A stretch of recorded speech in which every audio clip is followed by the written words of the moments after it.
How did one late text turn into legal papers in my hand in a lobby full of people? Why did he stand so calm while I shook? What happens when the truth shows up with a signature instead of an argument? Before we dive deeper into this story, I have one small request. Please subscribe, drop a like, comment, and hit that hype button to boost this channel so more people can discover these incredible stories.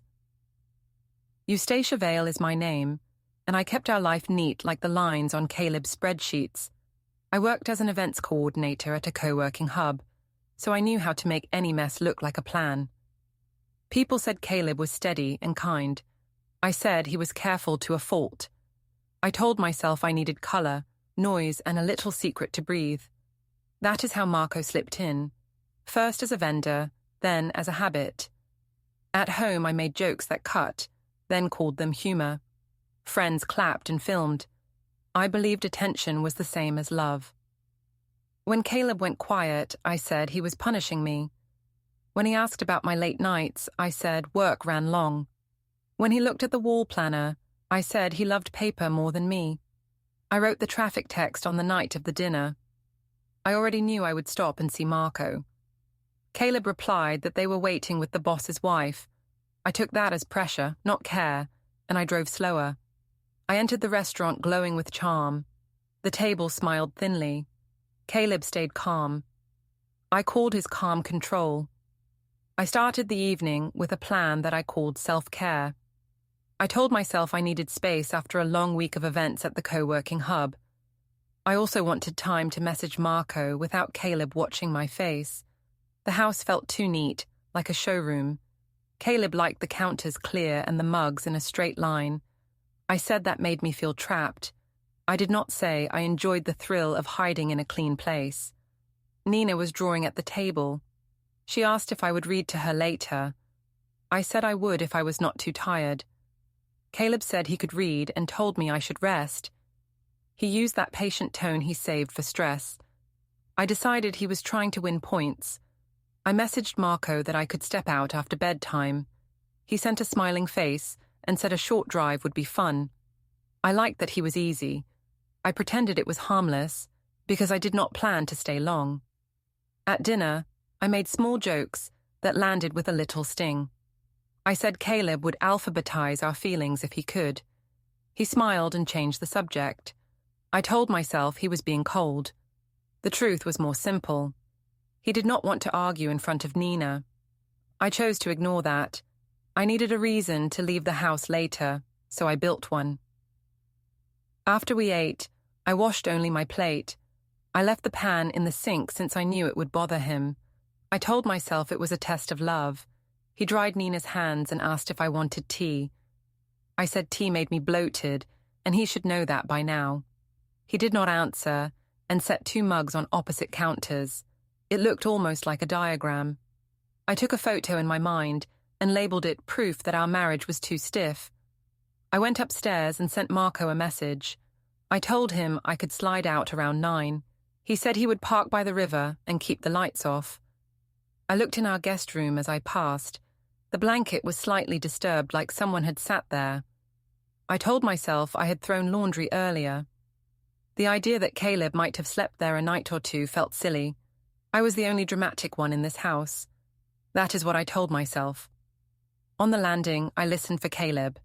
He read to Nina with that calm voice that put her to sleep. I never liked that voice, because it worked. He did not need grand moves. He just kept his word until it made me look messy. I checked my reflection and decided I looked tired but pretty. I sent Marco a selfie and said I would be quick. He replied that quick was fine and secrets were fun. I liked that line too much. Back downstairs, I hovered by the fridge. The wall planner had a red circle around Friday. Caleb had written only a small dot in the corner, not even a word. I laughed and said he loved tiny marks more than dates with me. He said we could talk after the dinner tomorrow with his team. He reminded me the boss's wife would be there. He said he hoped I could come on time. I took it as pressure. I decided I would arrive when I wanted. I liked the feeling of control. Later, Nina fell asleep. I took my bag and said I needed a bath and then an early night. Caleb said I should rest and he would handle the dishes. He never made it a fight. I wanted a fight. Fights made me the star. Instead, I lingered at the door and listened to the water run in the sink. I thought about turning back and playing sweet. I did not. I told myself he needed to learn that I could set my own hours. In the car, I drafted the traffic text for the next night. I wrote that the road was stuck and I might be late. I stared at the words and felt a rush. It was like I was rewriting the rules, but only I had the pen. I tucked the draft in my notes and drove 3 streets over. Marco waited at the curb with the engine on. He asked how long I had. I said not long, but long enough to remember who I was. I let him kiss me and told myself there was no harm. I would still show up for dinner. I would still be a wife and a mother. I said that to myself like a spell. When I came back, the house lights were low. Caleb had left the porch lamp on but closed the blinds. Inside, his laptop sat on the island. The screen was dim, showing a spreadsheet with small columns of initials and dates. I told myself it was work. He always brought work home. I touched the trackpad. The sheet minimized fast, like he had left it on purpose to test me. I rolled my eyes and called it paranoia in my head. In the kitchen, I opened the dishwasher and closed it without loading the pan. I wanted him to see my choice. Separate mugs still waited on opposite counters. I pictured 2 people in 2 lanes. I decided he liked it that way. I decided I would not feel bad about wanting my own lane to be fun. Upstairs, I washed my face and wiped lipstick from my collar. I told myself it was only makeup transfer from the car, not from anything worse.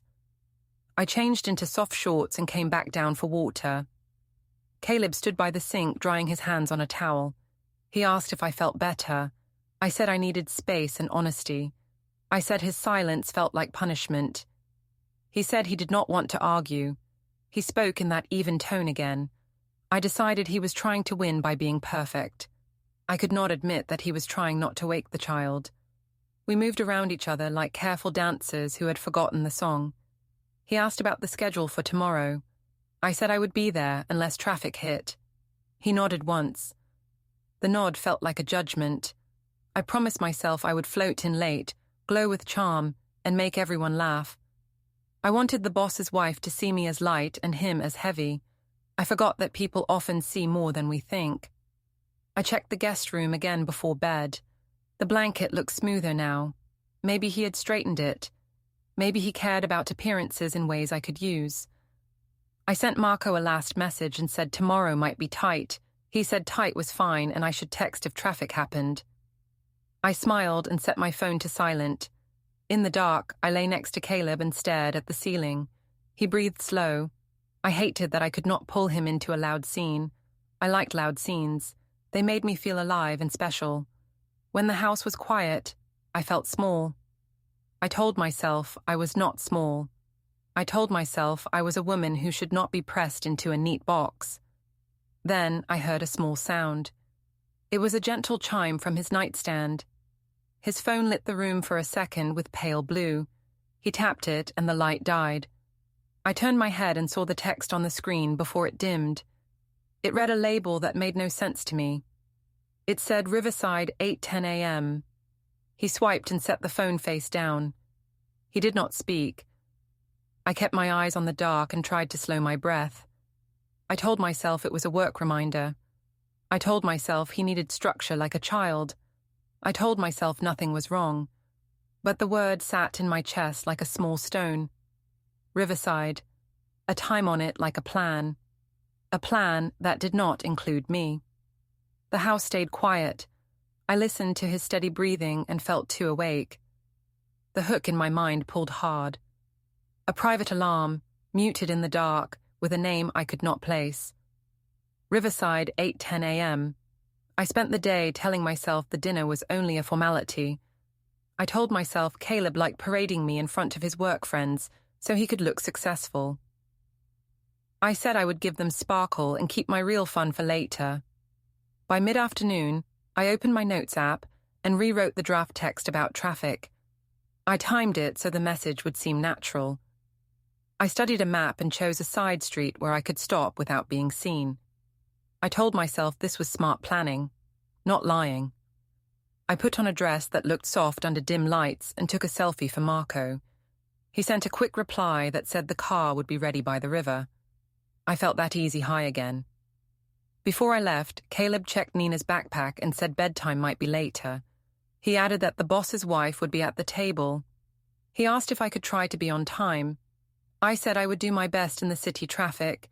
He said he believed in me. I called that line patronizing and joked that he sounded like a guidance counselor. He did not bite. He said it would mean a lot to his team. I told myself he cared more about his image than my comfort. The truth was that he cared about not losing face in front of a woman who held keys to his future. I refused to carry that weight. I drove out early and took the side street by the river. I told myself I only needed 10 minutes. Marco slid into the driver's seat of his small car and asked how long I had. I said I was supposed to be at the restaurant now, but traffic would cover me. He laughed and said my stories were gold. I leaned in and let the evening blur for a moment.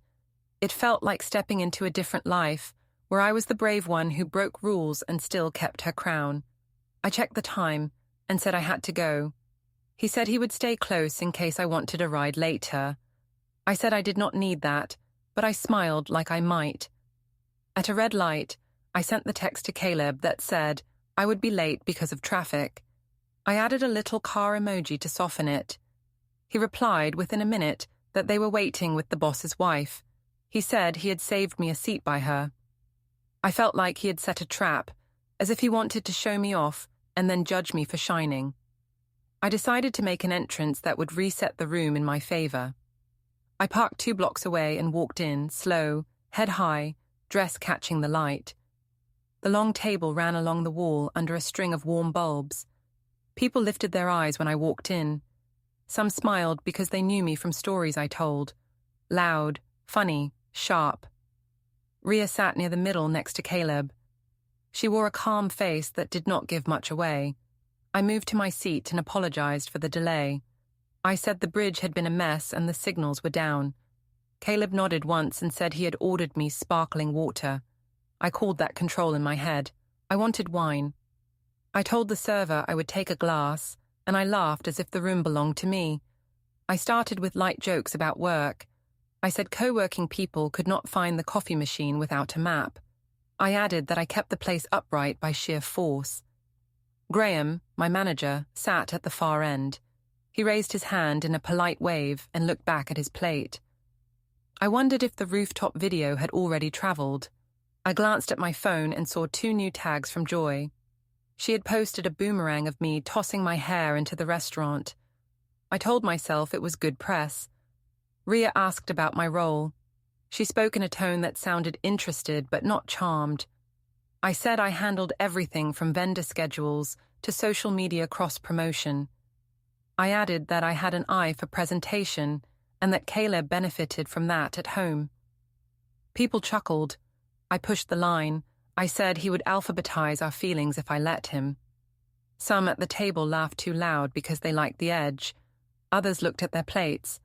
Caleb kept his expression soft and asked if I wanted to try the roasted fish. I said I liked bolder flavors and ordered something heavier. I told myself the room was on my side. Nina sat between Ria and Caleb with a small coloring page. She asked if I would read to her later when we got home. I said we would see, because it might be late. Caleb said he would handle it if I was tired. The word handle made me feel managed. I decided to reclaim the night. I stood and said I wanted to make a little toast to big weeks and patient partners. I said Caleb's work never bored, because I could always play the narrator for him. I meant it as a tease, but it echoed strange in the hush. Phones were already out, held low. Joy grinned like a sparkler. Ria did not smile. She asked gentle questions about Nina's school and said the fish was very good. She praised Caleb's team for delivering on a tricky contract. She said steadiness mattered more than noise and logistics. I laughed and said noise keeps people awake. Caleb looked at me and asked if I was comfortable. I said I was very comfortable and could stay forever, if traffic would allow. Some people smiled with tight mouths. I felt heat rise in my chest. I wanted more approval than I was getting. Plates arrived, the music grew. Tomas passed a phone down the table to show a clip from the rooftop bar last week. The clip showed me telling a crowd that my marriage felt heavy and I needed lighter company. My hair looked great. The room went quieter. Caleb did not reach for the phone. Ria looked at the clip and then at me. She asked softly if public jokes ever got misread. I said jokes keep couples from turning into spreadsheets. I told the table that Caleb knew my humor and that we were stronger for it. I aimed the line at Ria as if I were arguing for a raise. It sounded hollow even to me. Between courses, my phone buzzed again. A group chat pinged with new tags, my arrival at the door, my laugh, a frame of me holding my glass too high. I showed Nina a smile and asked if the pasta tasted good. She nodded and leaned against Caleb's arm. He kept his posture even, like a level shelf. I hated that he looked solid. I wanted him to blink first. I wanted him to throw a scene so I could be the calm one. He did not give me that. I leaned toward our end and told a small story about Caleb's lists. I said he had a bullet point for every mood. I said I was the reason our life still had color. I tried to make it sparkle, but the joke fell flat. Someone laughed too loud out of habit. Caleb thanked the server for the extra napkins and asked if I needed one. I said he could save them for his inventory. Ria looked away as if to give us privacy. I felt the air tilt against me. Dessert came with candles for a team member's birthday. People sang. I clapped and took a selfie with the cake behind me. I thought the angle made me look kind. When I checked the photo, I saw Caleb in the background with a neutral face. I felt accused by his calm. I posted the selfie anyway, with a line about celebrating wins. A neighbor from the park liked it within a minute. That neighbor had a big mouth. I told myself I did not care. When the bill arrived, Caleb stood and thanked everyone for coming. He asked if I needed a ride home or if I had parked nearby. I said I would catch some air and meet him outside. He said he would wait by the car. I took longer than needed at the bathroom mirror. I rehearsed a few lines where I told him his serious face ruined the party mood. I liked how those lines sounded in my head. As I stepped out into the hall, Graham was there with a polite shape to his mouth. He asked if I had a minute tomorrow at the hub for a quick word about optics. He said one of the partners felt uncomfortable after the rooftop video. He added that I was valuable, and this was only guidance. I said of course, and that I loved feedback. He nodded and left before I could soften him with charm. I felt a twist in my stomach. When I came outside, my phone pulsed with a burst of notifications. The video from the rooftop had new comments. Joy had tagged me again with a caption that called me fearless. The restaurant door clicked shut behind me. Across the lot, Caleb waited by the car, still and patient, with Ria and her husband saying goodnight near their sedan. My screen lit again, bright and cold. The public ripple had started, and it was not going my way. I told myself the rooftop invite was harmless networking. I said I needed to reset the story after the restaurant made me feel small. Joy sent a message that the view was perfect and the music was light. Marco said he could stop by with his camera bag and pretend to shoot B-roll for a sponsor. I liked the plan because it let me be the center and still act like I was working. I told Caleb I might meet friends for a short while. He nodded and said he would read to Nina. I heard steadiness in his voice and called it distance. The elevator opened to a wash of warm light. The city stretched like a stage beyond the rail. People turned their heads the way they do when they expect a performance. Joy waved her phone and said the angle from this corner was magic. Tomas said the sound levels were good for speeches.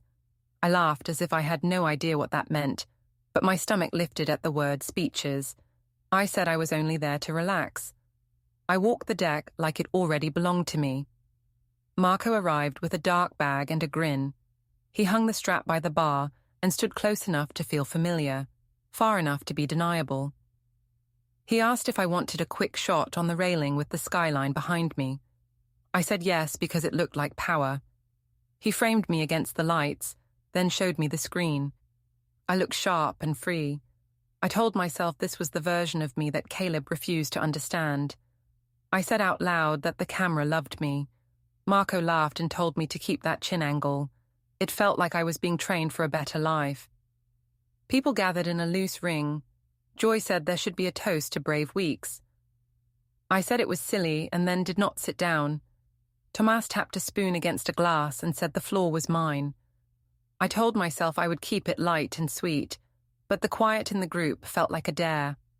I said being married to a logistics guy was like living in a storage unit with nice labels. Some people snorted, some hid smiles behind their drinks. I let the laugh hang and added that I brought color to a grayscale life. It was a line I had practiced for mirrors and for my own nerves. It sounded fine out loud, and the phones rose higher. Someone at the far end lifted a camera with a bright little light. I felt the heat of it like a small sun. I said I loved that my partner never panicked, not even when I ran late. I said a calm man could be very dull if you did not give him something loud to stand next to. Joy laughed big. A few faces shifted. I saw the edge and stepped over it anyway. I told them I had a talent for making any room breathe. I lifted my glass and said the secret was to refuse to feel guilty for joy. The line tasted good in my mouth. It slid over the quiet and found the people who wanted a show. As the circle broke into smaller knots, Marco led me toward the smoking patio. He did not smoke, but the patio was darker, and people looked the other way there. The city noise came up like a blanket. He asked if the dinner had gone well. I said it was fine, then said it was boring, then said I had saved the night by being fun. He asked if Caleb minded my being late. I said he lived to forgive me. I said his calm was a form of control. Marco nodded as if he agreed. Agreeing was a service men offered me when they wanted more. I let him stand close, and I forgot the clock. Joy stepped outside to get air and found us near the rail. She raised her phone and said the light was perfect and we looked like a poster. I tilted, not touching Marco, but close enough to make a story. The flash went off. I told myself the photo would look like business. I told myself any warmth could be blamed on the weather. A group behind us started a chant for another toast. The chant rolled through the patio and back into the bar. I felt like a conductor. Inside, Caleb appeared near the far door. He looked like a patient teacher stepping into the gym after the bell. He greeted the server with a small nod. He did not scan the room for me. He looked at the skyline and then at the menu board. I watched him watch nothing special and felt wild irritation. I imagined him building a case in his quiet head. I told myself to beat him to the narrative. I went back in and moved toward the center again. Tomas said the first toast had been a warm-up. He asked for one more with feeling. I raised my glass and said patience was a gift that could choke you if you let it wrap around your neck. Some laughed, others froze. Caleb stood behind the group now, not pushing, not interfering. He could have asked me to stop. He could have taken my arm. He did not. The absence of force felt like a mirror he held up. I did not like what it showed. I skewered the air with the point I had saved. I said that sometimes a woman had to find oxygen outside her house, or she would stop shining. I said a partner who loved her would accept that. I framed it as a modern vow. Joy whooped. The chant returned. A camera flash from the bar hit my eyes. It painted everything white for a breath. When my vision cleared, I caught Caleb's face again. Neutral, almost kind. He looked like a man who had stopped expecting me to choose him in public. That expression made me feel powerful and disposable at the same time. I pushed the feeling away and smiled wider. Marco drifted close enough to pass me a napkin with a small heart drawn on it. I folded it and tucked it in my clutch. I told myself it was harmless, a prop for a later memory. I did not notice Joy angling her phone as I slipped the napkin away. Her caption would read fearless again.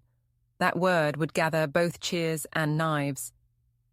The DJ changed tracks. People formed a rough line for photos. Someone asked if I could give advice on keeping a relationship exciting. I said to never apologize for your nature. I said to keep two lives if one becomes too small. It was a performance, and it worked on the ones who came to be entertained. At the edge, a woman I barely knew looked at me, and then at Caleb, and then back at me with a small frown. I told myself she was jealous. When I finally stepped back, a prickling ran along my arms. Joy showed me a preview of the clip. I looked fierce, but my words sounded colder on video than in my head. Marco said it was fine, and that people loved honesty. He added that the city loved a bold woman. I believed him because believing him was easier than hearing the quiet of my own line. I drank water and let the room fold around me. Caleb exchanged a few words with the server and then with Tomas. He kept hands in his pockets, voice low, posture easy. He did not come to me. That restraint felt like a wall. It was not dramatic, and so it was stronger. I wanted to scatter it with noise. I asked for music to go up. Joy lifted her phone and counted down for a group cheer. The cheer swallowed the pause. At the bar, the receipt printer spat a blank page and then a real one. The small sound cut through the music in my head. A stranger at the corner table held up his phone, then lowered it, then raised it again. The chant started for one more toast, and I allowed it, because stopping would look like fear. I raised my glass and felt the heat of the flash before I saw it. The light burst, and the crowd pulled air in together. My screen buzzed at the same time with a group chat ping. The upload bar slid to full and blinked a confirmation. The crowd heat had become a signal moving outward, too fast to catch. I heard my own laugh on a loop from someone's phone. The chant rolled again, and another flash fired. The morning after the rooftop, I told myself the park would fix the mood. I said fresh air would make people forget videos. Nina wanted the swings, so I packed a snack and kept my phone in my pocket where I could feel it buzz. Caleb tied her shoes and said he would meet us later. He kept his tone even, which I translated as judgment. At the park, a mother from Nina's class waved and asked if we had had a busy week. I laughed too loud and said our house never slept. Nina asked if I would sleep in the same room as Daddy again. I said Daddy snored and I needed rest. She looked down and dragged her toes on the sand. The question stung more than I liked. Elaine walked up the path in a neat coat, as if the wind could not touch her. She greeted Nina first and handed her a small sticker sheet. Then she asked if we could talk for a minute on the bench. I agreed, because saying no in public would look bad. She said the rooftop video had reached people who should not see it. She added that jokes can land like stones when they are thrown from high places. I told her it was just humor and that modern marriages needed flexibility. She said she would not take sides, but she would not support mockery. She said children learn from tone, not just words. I felt myself harden and told her the real problem was Caleb's coldness. She said she saw a man trying to keep a steady ship. She did not raise her voice. That politeness made me feel small. Nina asked if we were angry. I said no, and smiled at her too brightly. Elaine said she would take Nina for ice cream and bring her home later. I said that would be helpful. After they left, I scrolled the rooftop tags and tapped heart icons as if I could vote myself innocent. A caption called me fearless again. Another called me cruel. I told myself haters hated, and I walked to the supermarket because dinner still needed ingredients. At the checkout, the neighbor from the park stood behind me with a basket. She asked if I had seen the comments and said people could be unkind online. I said people were bored and needed a show. She said steadiness deserved privacy. I decided she was talking about Caleb and pushed a smile onto my face. The cashier asked if I needed a receipt. I said no, then changed my mind and said yes, because proof felt useful suddenly. As the paper rolled out, my phone buzzed with a new tag and then with a private message from an account I did not know. The message said someone had seen me on the smoking patio with a tall man and that I should be careful. I told myself strangers invented stories. I paid and left with more force than grace. Back in the driveway, I noticed the car was parked facing the street. Caleb usually backed in. The new angle looked like readiness. I carried the bags inside and found the kitchen too neat again. On the island, a thin binder labeled Utilities sat thicker than any bill stack I remembered. I flipped it open and found tabs, not letters. The tabs were blank, only colors. I shut it, annoyed by the show of order. In the corner, the desk drawer was closed. When I tried the handle, it clicked and did not open. From somewhere in the house came a small, soft beep, like an app finishing a task. I stood still until it stopped, then told myself it was a dishwasher alert. The dishwasher was off. Caleb came in with Nina and Elaine. He asked if I had found everything I needed at the store. I said I had, and I asked if they had fun. Nina said the ice cream was good and asked if Daddy would sleep in his room tonight or the guest room. Elaine looked at me with a polite blank face. I said Daddy needed rest for work and that grown-ups sometimes use separate rooms. Caleb said separate rooms could help reduce noise. The room felt crowded with words that avoided the real point. After Elaine left, I tried to make dinner feel normal. I chopped onions with more noise than needed. Caleb set 2 mugs on opposite counters again. I said the layout looked like a divorce ad. He said the mugs helped him keep routines clear. I told myself clarity was a threat against my freedom. Nina colored at the table and hummed to herself. I asked about her drawing. She said she was making 2 houses with a bridge. I told her bridges were beautiful. She asked if bridges always stayed. I said bridges stayed if people respected them. The onions burned in the pan, and I pretended not to smell it. When I took out the trash, I saw a small sticky note near the door that read, "Bring forms." The words looked like they had a direction, not a question. Inside, the laptop on the island lit for a moment and showed a cloud sync pop-up that said, "File uploaded successfully." I reached for the trackpad, but the screen dimmed before I touched it. Caleb asked if I needed help with the trash. I said I was fine and that I did not need anyone managing my life. He said he did not want to manage anything. He said he wanted to reduce harm. The phrase sat heavy between us. Nina asked from the table if we were happy. I said of course. Caleb said we loved her. She asked if loving her meant we had to love each other. I did not answer fast enough. The house felt suddenly too quiet. From somewhere close, I heard that faint beep again, just once, like a note saved. Nina's question hung in the air, while, in the same beat, a faint recording beep sounded near the desk. The cliffhanger was simple. Someone in this house had begun to keep records, and I did not know how far it had gone. I arrived at the co-working hub early and told myself I was reclaiming the story. I wore a clean blouse and a bright smile that looked like proof. Graham asked for a quick word by the HR nook. He kept his voice low and said a partner felt uneasy after the rooftop clip. He added that client spaces preferred calm. I said the video was out of context and I was being targeted because I was a woman with edge. He said the company cared about optics and asked for discretion online. He offered a small plan for a content freeze. I nodded as if he had helped me. Inside, I felt like someone had taken my stage lights. I went to my desk and opened our hub calendar to schedule a showcase. My hand hovered. I told myself the showcase could wait. I opened Marco's chat and typed 2 lines, then deleted them. I decided he could chase me for once. The glass walls showed my reflection with hard edges. I did not like that shape. I told myself I would fix it at home by forcing a real conversation with Caleb. I pictured a loud talk where he cracked, and I looked like the reasonable one.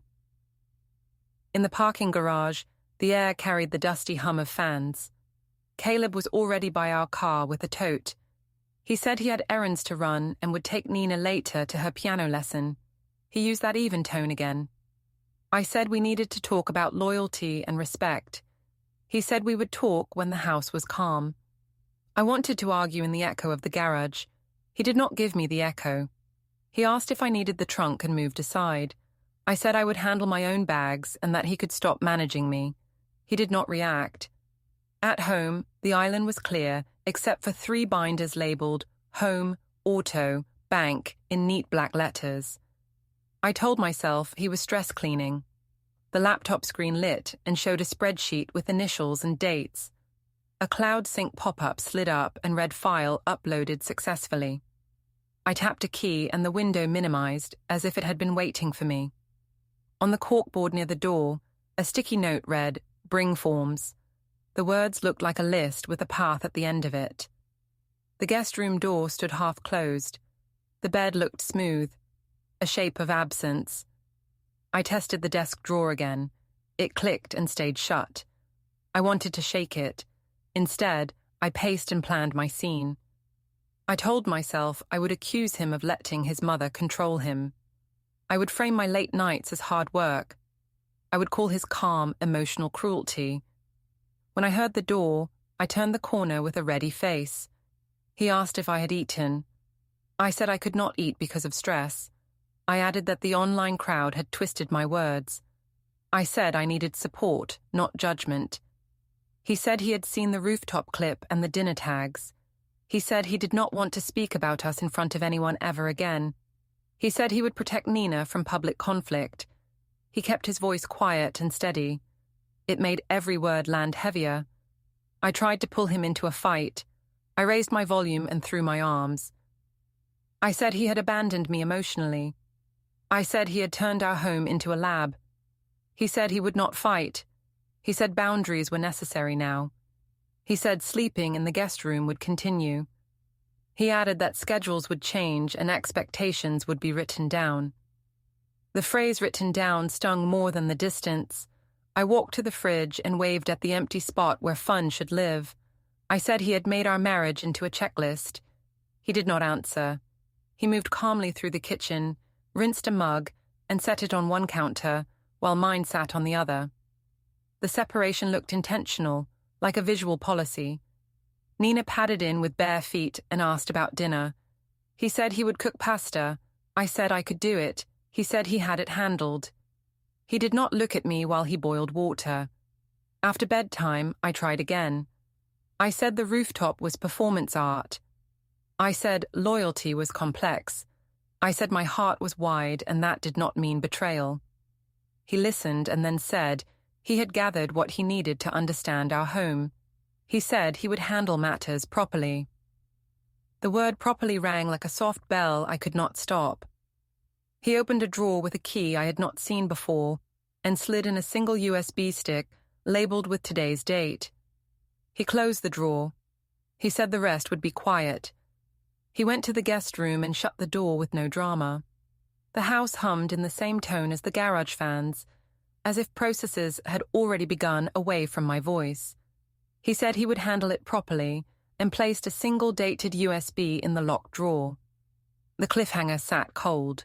I could not charm an outline that I could not see. I planned to fix the week with charm. I told myself I would meet Graham in the lobby of the office tower, smile, and make the rooftop look like a quirky brand play. I wore a neat dress and soft shoes so I could stand calm under the big lights. The marble floor felt too clean, like a stage that punished mistakes. I checked my phone and saw a calendar block I had not added. It said meeting, personal at noon. I told myself it was a sync error. I told myself I owned my story. The elevators opened and closed with a silver sigh. Security guards watched the entrance with the kind of faces that forget you fast. I saw my reflection in the glass and lifted my chin. Graham texted that he was running 5 minutes behind and asked if I could wait by the ficus near the desk.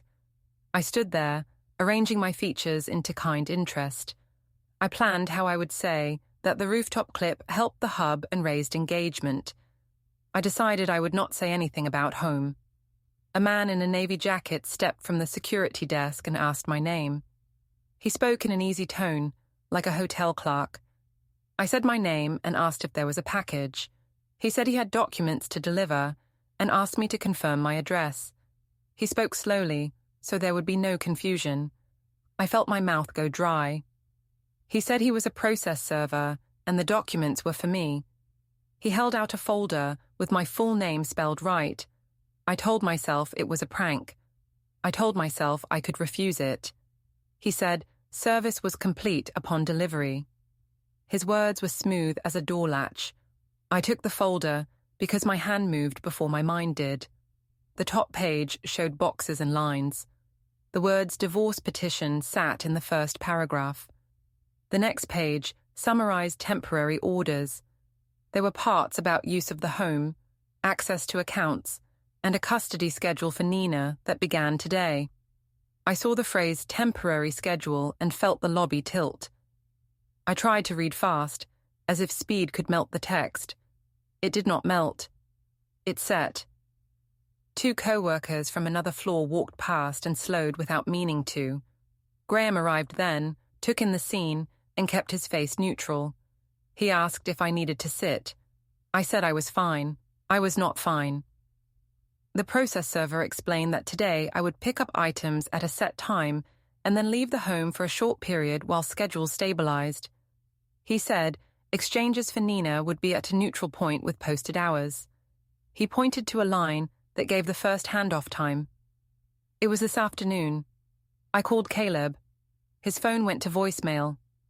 I sent a message that said, "This was cruel, and private matters should be private." I typed that Nina needed both parents in one house.